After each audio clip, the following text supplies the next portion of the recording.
Hello, welcome to Talking Europe. Today we are talking transparency and blame games with the woman tasked with dealing with official complaints about the European Union, its institutions and agencies. Now, Emily O'Reilly is the Irish former political journalist who is now in her second 5-year mandate as the EU Ombudsman. She joins us on the line from Strasbourg, where that office is based. Emily O'Reilly, thank you very much for being with us.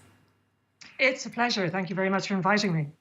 Now, I'd like to just start off by telling our viewers a little bit more about the kinds of areas that your office can look into after the complaint has been raised directly with the specific agency. You can see some of them on screen there. Unfair treatment by EU bodies, things to do with EU contracts and tenders, late payments, refused access to documents, delays in dealings with EU bodies, and undisclosed or improper lobbying. So the scope is vast, Emily O'Reilly. Of course, you're not working on this alone. You do have a whole office. I want to start with an issue very much linked to the ongoing pandemic. The European Centre for Disease Prevention and Control, the body that surveys the risk of various diseases in the EU and member states' ability to cope with them. Now, you've recently criticised how the ECDC functioned at the beginning of the pandemic. Can you tell us what issues you were flagging up there?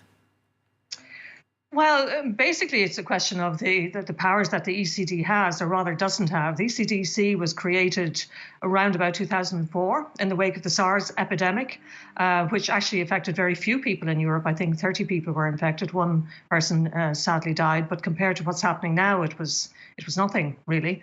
But it gave an opportunity to create a European centre in relation to health. As you know, health care is a competence of the member states and not of the EU.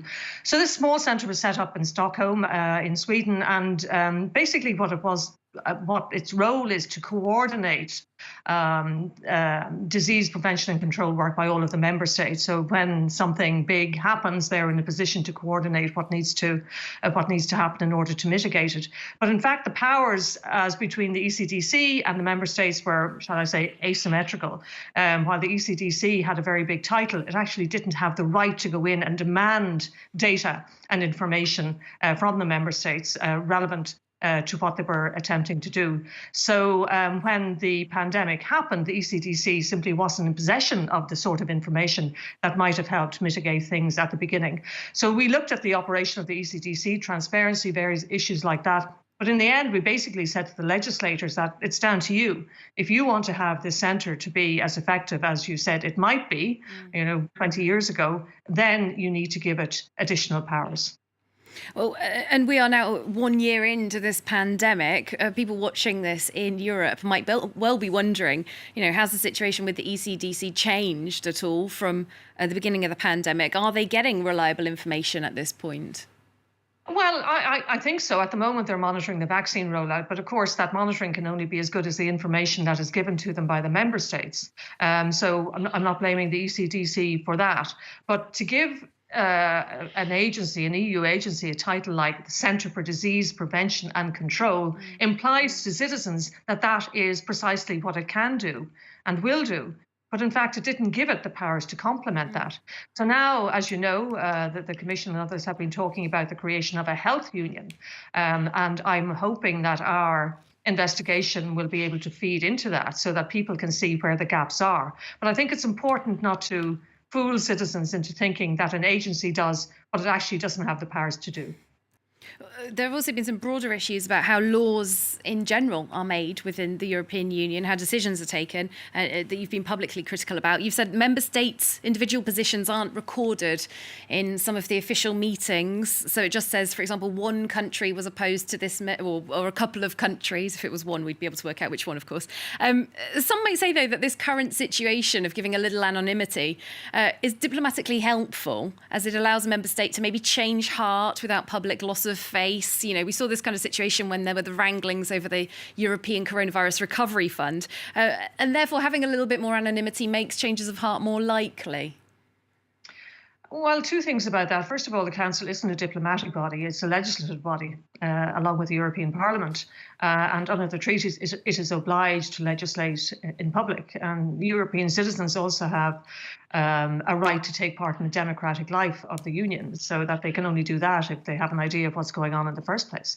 But of course, I take your point. I mean, there has to be space for a deliberative process. I mean, no government sits in, the main square of any town and have their arguments. But at least in general, in the member states, we know what laws are proposed. We know the various positions that are taken by the opposition or so on.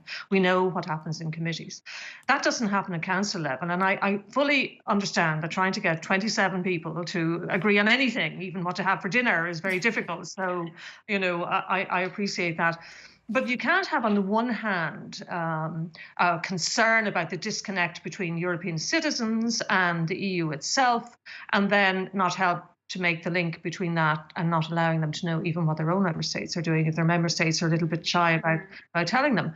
And it does mean as well that they are unable to have sensitive proposals basically put on ice for years, because nobody knows what's going on, and nobody knows that such a particular regulation, which might be quite welcome by citizens, is blocked because country A doesn't like it or country B doesn't, and country C is siding with country B in order that country B sides with it to do something else, and all of that. So I mean, I think there's a balance to be struck, obviously, but I don't think the balance is correct at the moment.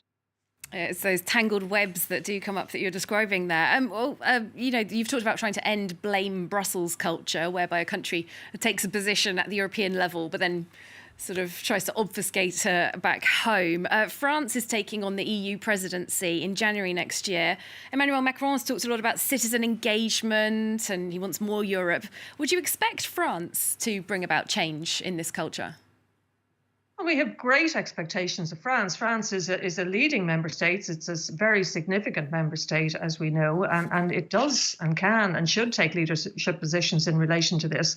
I think France has been a little bit reluctant on the council transparency front, but I would hope that it would take that on board, because again, I've been reading about, French ambitions for its presidency, President Macron's own particular interest in the proposed Conference for the Future of Europe, which of course has to involve citizens and citizen views in that. And to make the same point again, you have to make the link between the two things. So, I mean, I'd be really interested in seeing what innovation and energy the French can bring to this, because there are a lot of member states, I think there are about 10 or 11 member states who are in favour of greater transparency. But they need a champion, and they need a big champion, and perhaps France might emerge as that big champion. I'd like to focus in briefly on one particular agency where your Ombudsman office has had a lot to do with them, Frontex, the EU Border and Coast Guard Agency. It's growing in size and power. It's beefing up the agency to create a standing core of 10,000 EU border agents at this point. Are the procedures with Frontex for maintaining transparency evolving along with this changing size? Because as I said, Frontex is an agency that's faced a lot of criticism for its transparency or lack thereof. Well, yes, it's in a bit of the eye of the storm at the moment. It's been looked at by various bodies, including my own office.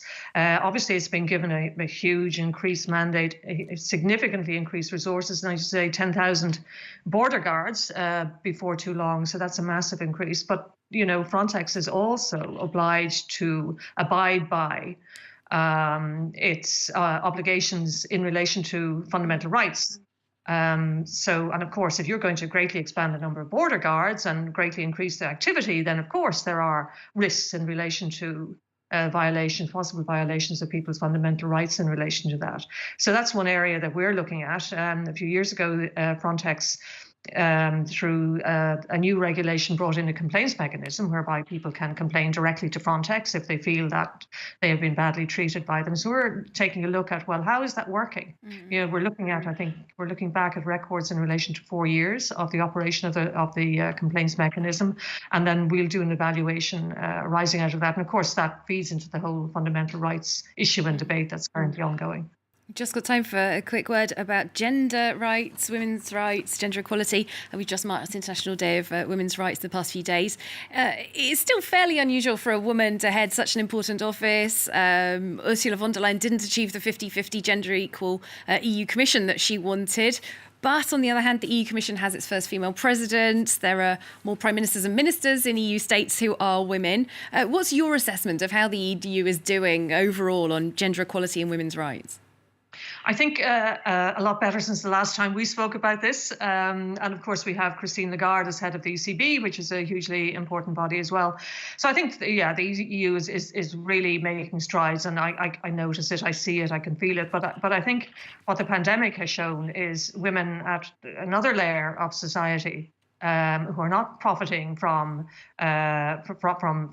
greater focus on gender equality and so on. I mean, the pandemic of domestic abuse that we saw during this pandemic. It was called a pandemic within a pandemic, and less than 2 months after the pandemic started, the UN issued a statement just highlighting, in panic mode almost, the sharp rise in domestic abuse, and primarily against women. And we also noted the unfair burden, disproportionate burden that was put on women in relation to domestic work, whether that was childcare, looking after elderly people, all of that. So this pandemic has taught us a lot of things, and it certainly taught us that we have a long way to go in relation to really achieving gender equality.